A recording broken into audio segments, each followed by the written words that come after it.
Ito po ang ating napakagandang Maxi Cosi Vita Pro and Maxi Cosi Vita Smart. So this is imported mold demo put out from Australia. Ayan, parehas po siyang mayroong box. Okay? So ang brand new price po nito, para may idea po kayo, nasa 24 to 30,000. Okay? So from Australia po yon. Pero we're selling this as low from the brand new price. Okay? So this good for newborn up to approximately 4 to 5 years old. Depende pa rin po yan sa laki at timbang ng inyong baby. Okay? So this already Isofix na rin po. Already wash and ready to use. Already sanitize na rin po. Kung di po kayo satisfied sa wash po namin and sanitize, rewash nyo lang po dito siya. Okay? So ito po yung details po niya one by one. So ito po yung setup niya. Si Vita Pro na pang toddler around 1 year old. Yan, to 2 years old. And then, ganito naman po siya pag in-adjust. Parehas lang naman po sila ng specs. Pagka pang 4 to 5 years old or 3 to 5 years old. Dok lang, 4 years old anak Dito ka, namin. baby.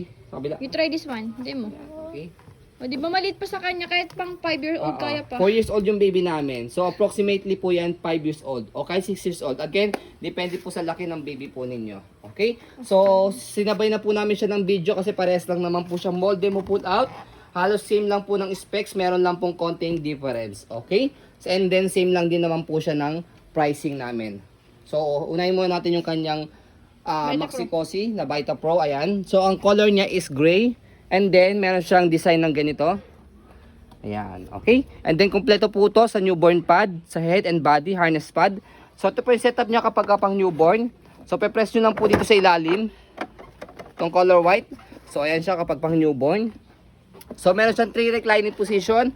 Press nyo lang po dito sa ilalim. Yung una, yung pangalawa, yung pangatlo. Ayan. And then yung pang-apat, yung kanyang ito muna yung una, pangalawa, pangatlo. And then yung pang-apat, yung kanyang sitting position. Okay? And then, kapag niluwagan, pag in-adjust po natin po itong kanyang headrest, kailangan po luwagan po muna natin yung kanyang harness. So, pe-press nyo po dito sa butas, yung steel, and then luwagan nyo po dito. Ayan. Pag maluwag na po siya, press nyo po itong kulay white, paangat. Ayan. Okay, so yan po yung kanyang taas. And then kapag sisikipan po itong kanyang harness, atake nyo na po ito. Ayan. So luwagan muna natin yung kanyang harness para makita natin yung kanyang belt lock. Wala po itong putol. Ayan. And then, magnetic na rin po yung kanyang both side. Parehas po yan ni Maxi Cosi Vita Smart. Parehas, okay, wala silang pinagkaiba. Ayan. So tuturo ko lang po sa inyo mamaya po kung ano po yung pinagkaiba po nila. Ayan. Meron sa newborn head and body. Kapag toddler na po si baby, pwede nyo na po yung tanggalin para medyo maluwag-luwag na po siya. Okay? And then, itong headrest niya, nasisikipan po ito. Dito siya ina-adjust. Ayan. Okay?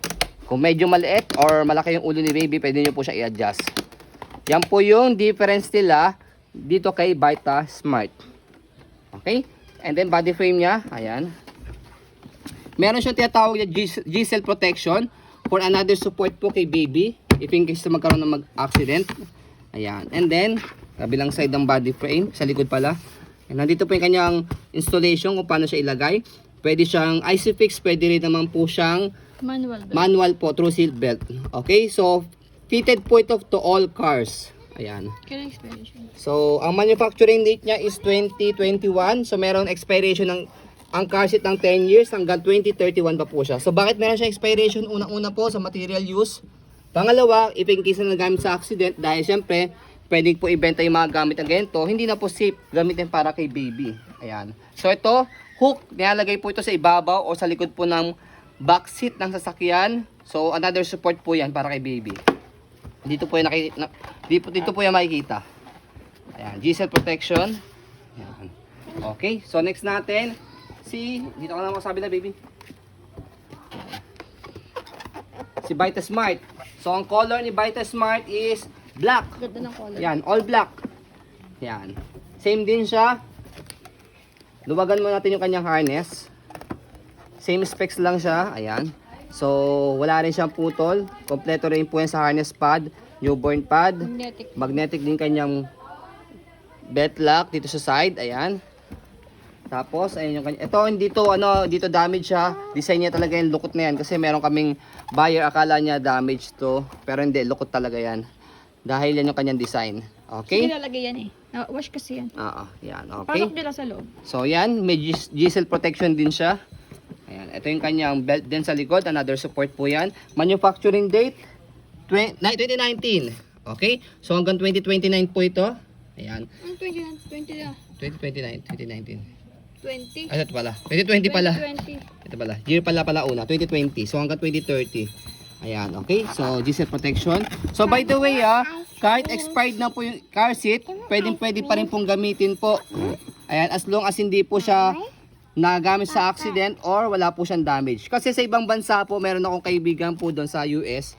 Ayan, ang alam ko po, sa pagkakasabi po niya, bawal kasing expired po doon ang car seat. Kaya meron expiration si car seat. Okay? So, very crucial po. Unlike dito sa atin sa Pilipinas, hindi po natuloy po yung tawag dito, pagiging mandatory ng car seat. Pero syempre po, kailangan pa rin po yan for baby, for safetyness po talaga. Okay? Katulad sa nangyari po, accident po sa expressway. Si baby lang yung nabuhay. Okay? So, ayan po, as you can see, by the way, ito muna pala, si Maxico, si Vita Pro, meron siyang original box. Si Vita Smart, ayan, Vita Pro, yung kanyang car, box. So, replacement box pero fitted siya dyan. Nagkaiba lang yung pangalan niya. So, yun lang naman. So, ayan po, as you can see, very details po kami sa ayan pong pag-video kasi amin shop policy, no refund, no exchange. What you see is what you get. So, by the way, additional po pala, bago natin makalimutan, yung kanyang Isofix. Dito may butones sa ilalim, parehas lang naman po siya. Ayan, meron siya storage dito. So, ayan. Kiniklip siya. So makikita nyo po ninyo sa backseat po ng inyong sasakyan, meron po dong bakal sa upuan. Sinasalpak po dito yan. Okay? Para magamit po siya as Isofix. Para madali po siya install. Pero kung wala naman po, kung hindi pa Isofix ready po yung sasakyan po ninyo, pwede nyo po siyang gamitin through silk belt. Okay? So pakita natin yung kabila. Ito, dito yung storage. Di botones po siya. And then, sa kabila. Okay na baby? Thank you. Sa kabila naman. Ayan. Para makita po ninyo na wala siyang damage or kompleto po siya. Ayan. Okay? So, ayan po. Maraming salamat. Have a nice day and God bless po.